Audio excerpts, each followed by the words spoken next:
This is Jerry O'Donnell. I'm doing this on one of the seven parables of end times that Jesus spoke of.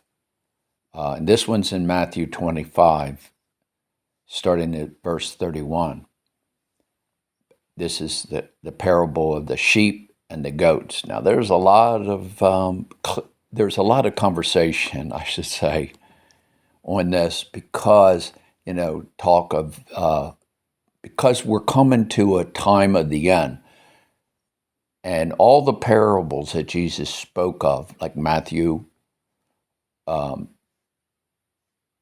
Matthew 20 with the vineyard, and the parable of the net, the parable of the tares and the wheat. These are all parables and time because it's in the timeline. It's always the harvest at the end of the age, harvest at the end of the world, and we're coming to that.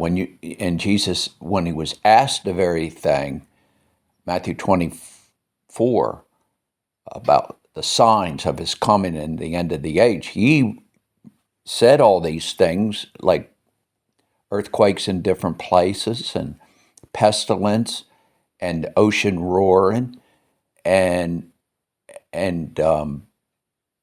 when you see all these things come to pass, the time is near, even at the door.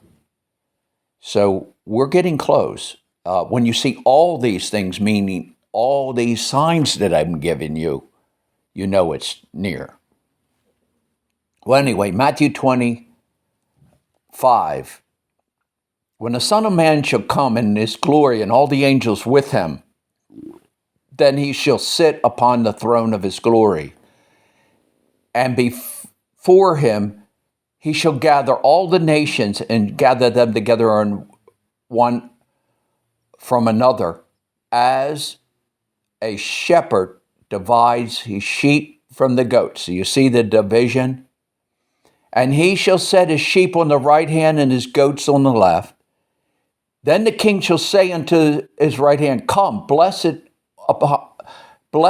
of my Father, inherit the kingdom prepared for you from the foundation of the world. For I was hungry, and he gets into this dialogue. For I was hungry, and you gave me no meat. I was thirsty, you gave me no drink. I was a stranger, and you took me not in. Naked, and you clothed me. Sick, and you visited me. I was in prison, and you didn't come to me. Then shall the righteous answer, saying, notice it's the righteous answering him, saying, Lord, when did we see you hungry, or fed thee, or thirsty, give you drink?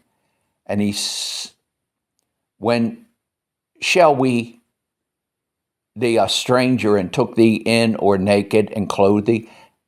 And when did you see you sick in prison, and come unto you?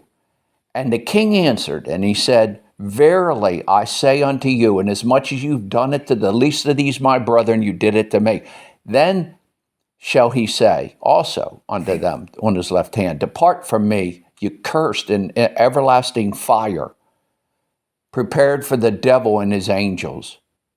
Notice it was prepared for the devil and his angels. It wasn't even prepared for people, but they chose this path.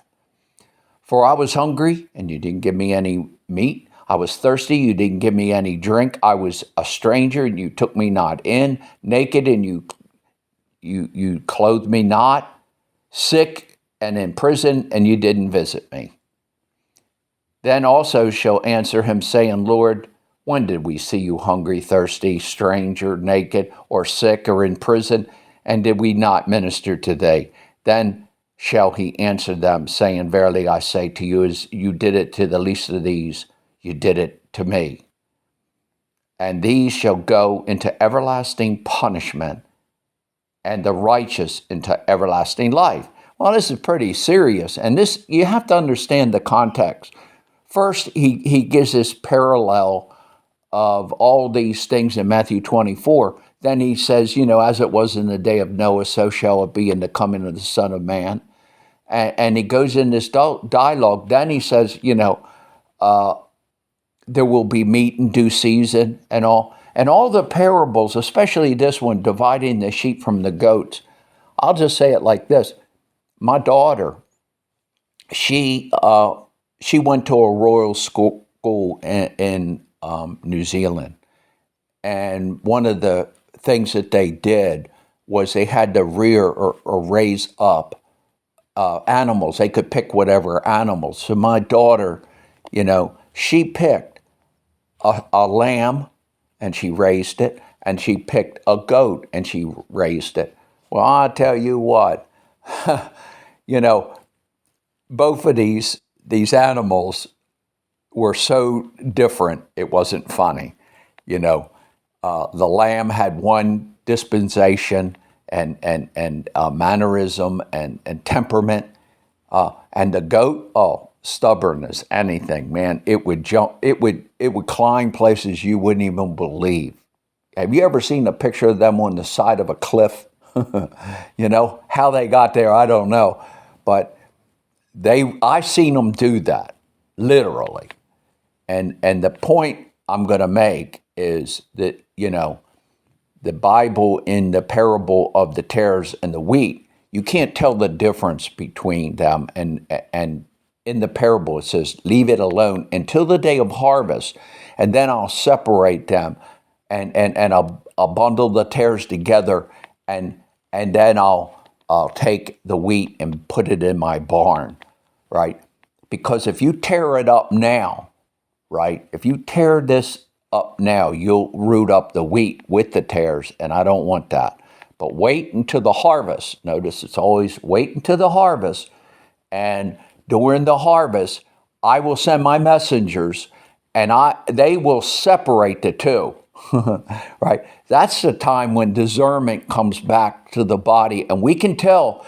And a really good scripture to look at is chapter 3 of Malachi, because it says, those that fear the Lord, they talk one to another, and the Lord heard them, and a book of remembrance was written. And then it says that there would be, the Lord would make up his jewels, and in the time that he makes up his jewels, he'll spare them, even as a man would spare his only son that serves him.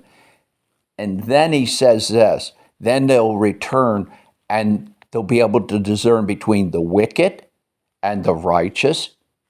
So it's kind of like the sheep and the goats, or the tares and the wheat. And then they'll be able to tell the difference between the wicked and the righteous, and they'll be able to tell the difference between those that serve God. Now get this, those that serve God and those that cannot serve God. Big distinction between those two. But how come it took making up the jewels, meaning he brings in special messengers, special prophetic ones that have a discerning of spirits, that they can make a distinction. A lot of the fellowships, they can't tell the difference between somebody that's a Jezebel spirit or wicked, or is been in adultery or whatever. They can't tell the difference. And therefore, God has to purify this body called Christ with fire. That's what we're going to see now, is a measure of fire that we have never seen before on the earth. Before Jesus comes, the spirit of Elijah, which carries the spirit of fire, the prophet that answers by fire, is the need. And you ever notice how dry and thirsty land where no water is, and people are saying that this week more than any time for a long while, and that's scary. Who knows what the Lord will do, right? But it's very important that you study these 7 parables, and because those are the ones Jesus spoke of concerning this particular time.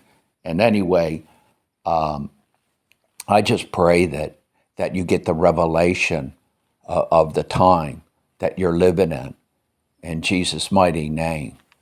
And thank you for tuning in, and God bless.